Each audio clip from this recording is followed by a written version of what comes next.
รรยากาศโคตรร้ายกันพี่น้องยินดีนำน้องไส้มันดีดใหม่เนาะยินดีนำตัวชุดยอดพี่น้องได้คันสองของสถาบัน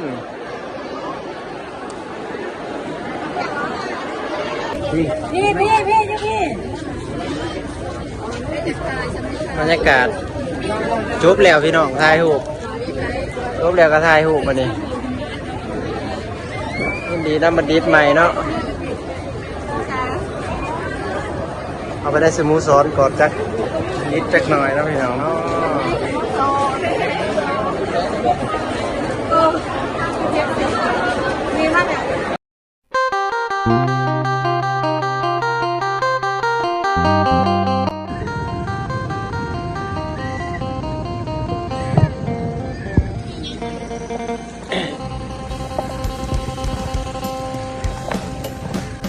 ครับสบายดีสวัสดีพี่น้องมานี่เทศ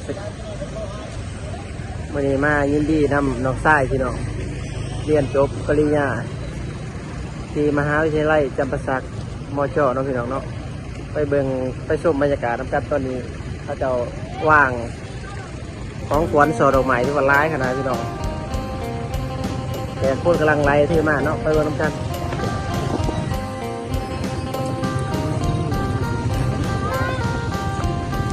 จะขายโซ่ของขวัญดอกไม้ร้ายขนาดเนาะแต่คุณสาวขาย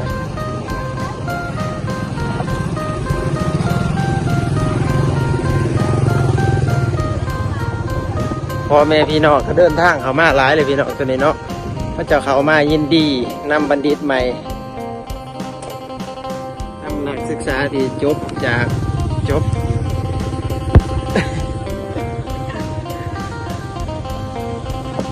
เนาะตัวนี้พี่น้องลังไล่ที่มาเลยน้องกันเนาะสาวๆบ่าวๆแฝงๆกำลังไล่ที่มา มายินดีนำนักศึกษาที่จบปริญญาตรีเนาะที่มหาวิทยาลัยจำปาสักพี่น้องมหาวิทยาลัยจำปาสักมหาวิทยาลัยที่ใหญ่อันดับหนึ่งในภาคใต้เนาะ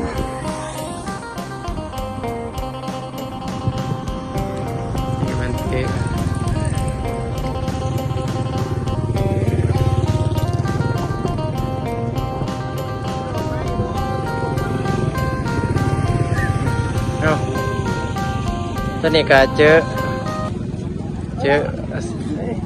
สบายดีอ่ะเจอคนรอเนาะหัวหน้าใหญ่ไม่ยินดีนะยินดีน้องชายเฮียนอยู่นี่วะน้องชายดิก็จะจบตีจบถูกต่อโอ้เดี๋ยวฮะ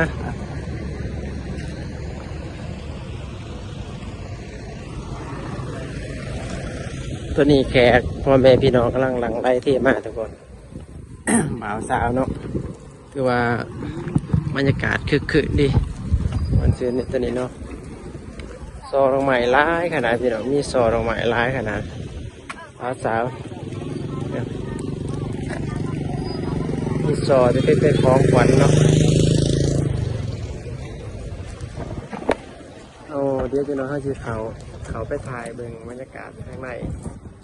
การหมอบหับคือว่าบรรยากาศข้างในมันคิดเพื่อนกว่าน้องพี่น้องเนาะไป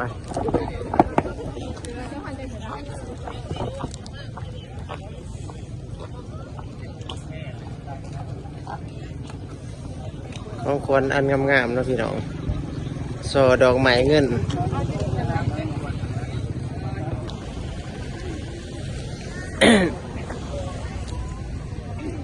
โซ่ดอกไม้พี่น้องโซ่ดอกไม้เงินมีแต่โซ่ดอกไม้เนาะมีแต่โซ่เงินบ่มีโซ่ดอกไม้เด้อนี่เด้อขายดีบ่เจ๊อยู่ในได้ขายดีเนาะโซ่ดอกไม้พี่น้อง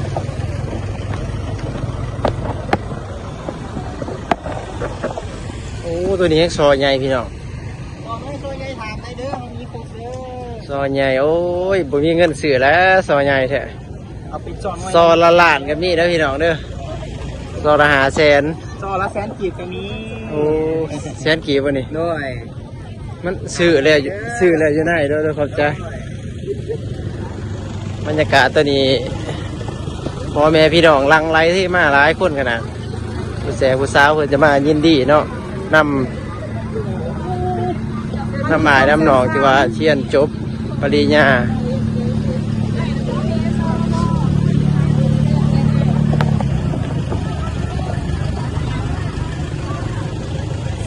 บรรยากาศที่ว่า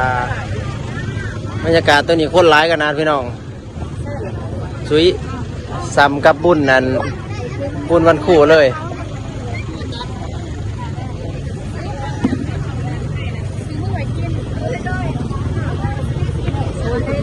เงินพี่น้องเงินหลายขนาดมีแต่เงินต่อยใครดีกว่าสาวว่าสอพี่น้องสอเงินเนาะสอเราใหม่เงินเด้อ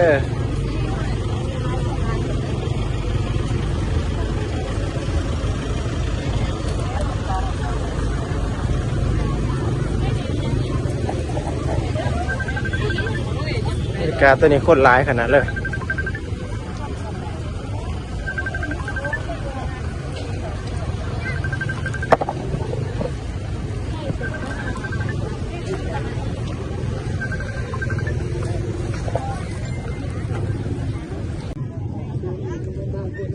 โอ้ยอยากได้นะครูบาเด้อยากสอ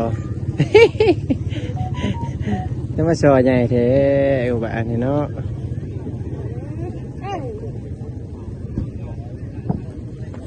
โอ้ยบรรยากาศต้นนี้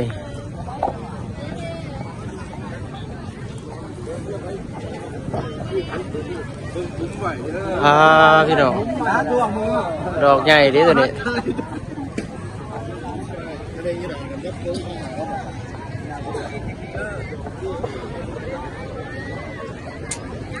มายินดีนำนอกสายนอกบัณฑิตไหม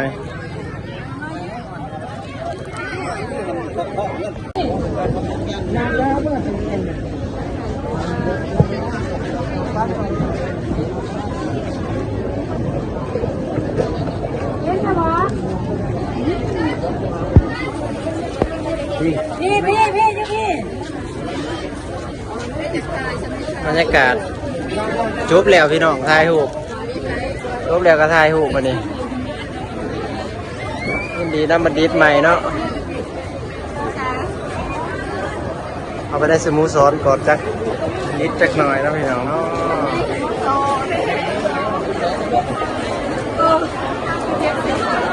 มีมากเนี่ยออกไปก่อนให้ใจดูสิ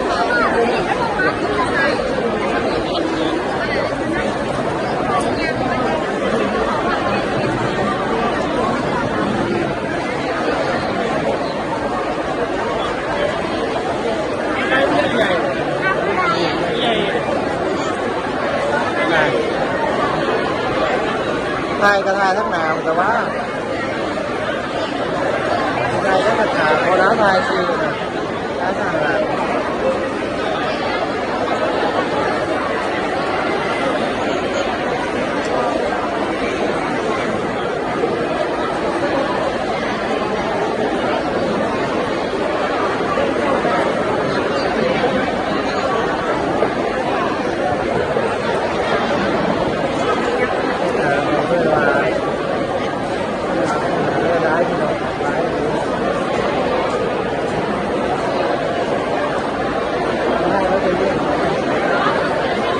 ดีครับมาดิฟใหม่พี่น้องโจ๊กเลยเนาะ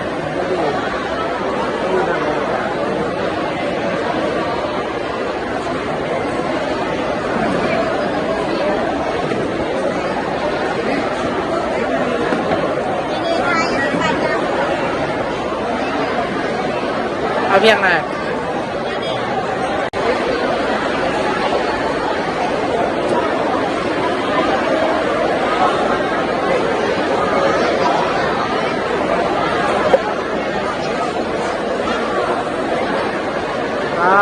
ถูกไม่ได้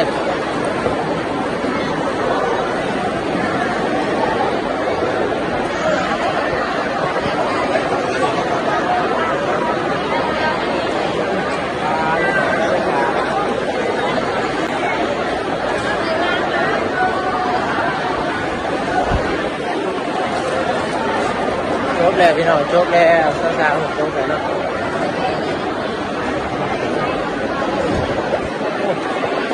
มันเย็นดีเลย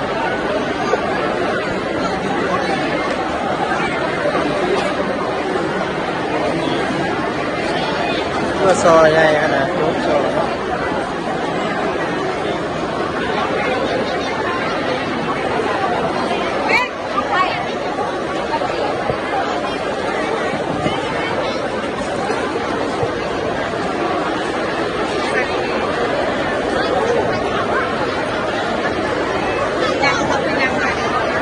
การทางไหนดี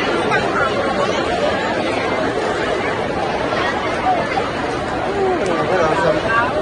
แล้วก็พูดสูงเรื่องเนาะ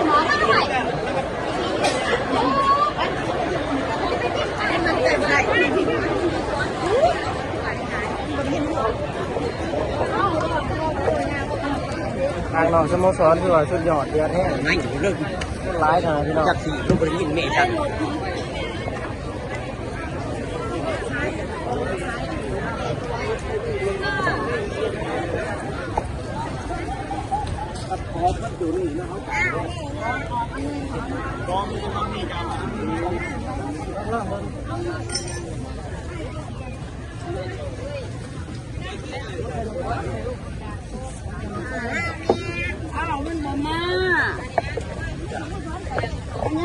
บรรยากาศรถติดยาวๆเลยพี่น้องโหรถติดพี่น้องโห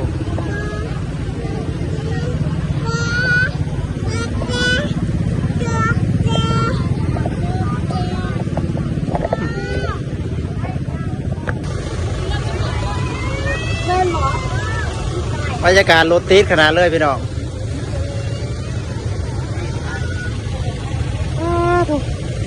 กลัวงานผู้สูงอายุอีกงานนับใบประกาศรถติดยาวเลยที่มหาวิทยาลัยจับประซักมอจ่อพี่น้องจับประซักเอาบ๊ายบายพี่น้องเจอกันคลิปหน้าเนาะฝากกดไลค์กดแชร์กดติดตามเด้อบ๊ายบาย